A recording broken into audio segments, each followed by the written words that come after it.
Shakespeare wrote, "There is nothing good or bad in this world, but thinking makes it so." And how right he was. I got an experience of this in June 2013 through an episode that I witnessed.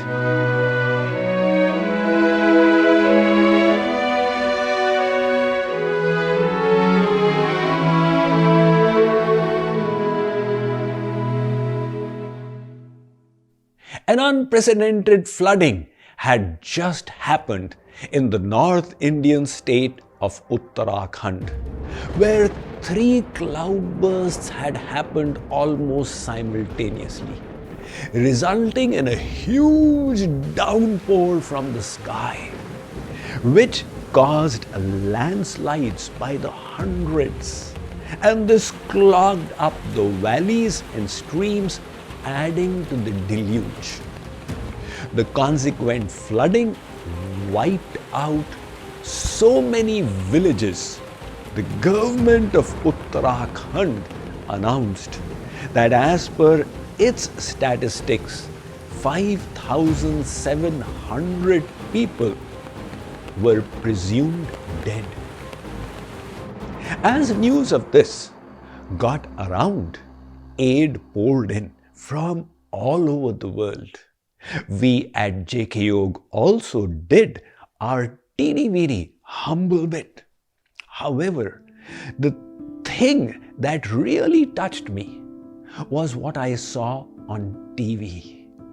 One channel had a reporter on the spot who was interviewing people, and they were relating their tales of woe and heart-wrenching misery. All of a sudden, the cameraman turned to an old lady, and the interviewer asked, "Mataji, what is the story of your misery?"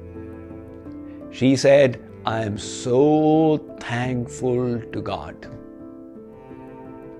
"You are thankful to God?" said the interviewer, slightly worried, because good news doesn't do much good for the TRP of the channel. That is why these TV people are more keen to get bad news out. And here the lady is saying, "I'm thankful to God." So the interviewer probed, "Mataji, but is your house intact? There has been no damage to it?" She said, "My house has been washed away in the floods." "Really? And you are thanking God?" The lady said, "You know, my husband is safe. My children and grandchildren are alive. If they had been washed away, the loss would be irreparable. What is there of this house? We'll make it again." Watching that episode made me hope that I had been there so I could touch the lady's feet. What she had done was positive reframing. It is a technique which is taught by psychologists in the USA for $200 an hour as consultation fee. This lady had no benefit of such professional consultation. She was just doing it out of her intuitive common sense. As the saying goes, there is no point crying over spilt milk. The house had already been washed away.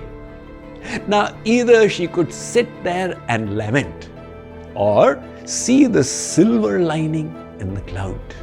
And the silver lining was that there was so much which was still with her to cherish and rejoice about. This technique, let me read it to you from my latest book, The Power of Thoughts.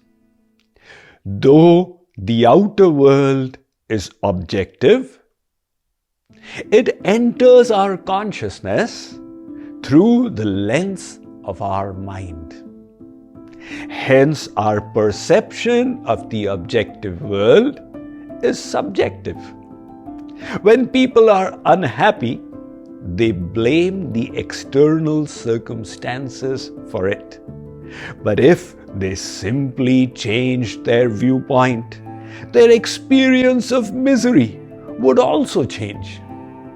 The moral of the story is, we become happy or sad by the thoughts we bring to our mind. Then, why do we not think good thoughts more often? Because we have not truly realized their importance. Let us drive home this point through the example of Dinesh. On Monday morning, he came to office all excited and told his friends, "This has been the best weekend of my life." The friend said, "What's the matter? Did you win a lottery ticket?" He said, "No, I had a car accident." "Car accident?" "Yeah, a crazy teenager hit my car from the side and my thumb was in great pain. I got it checked up. There has been a fracture."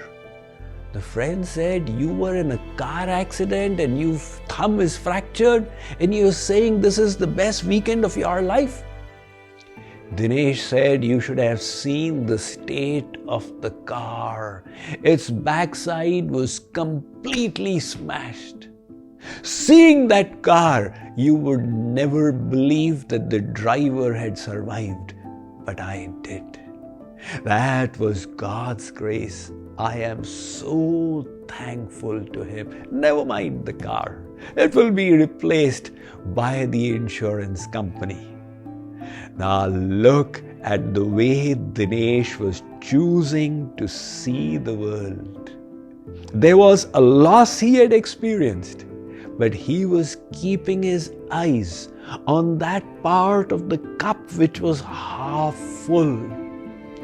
There is no point lamenting over spilt milk. What has happened has happened. By remembering the positivities, he was able to remain in good cheer. So the Vedic scriptures inform us there are two worlds.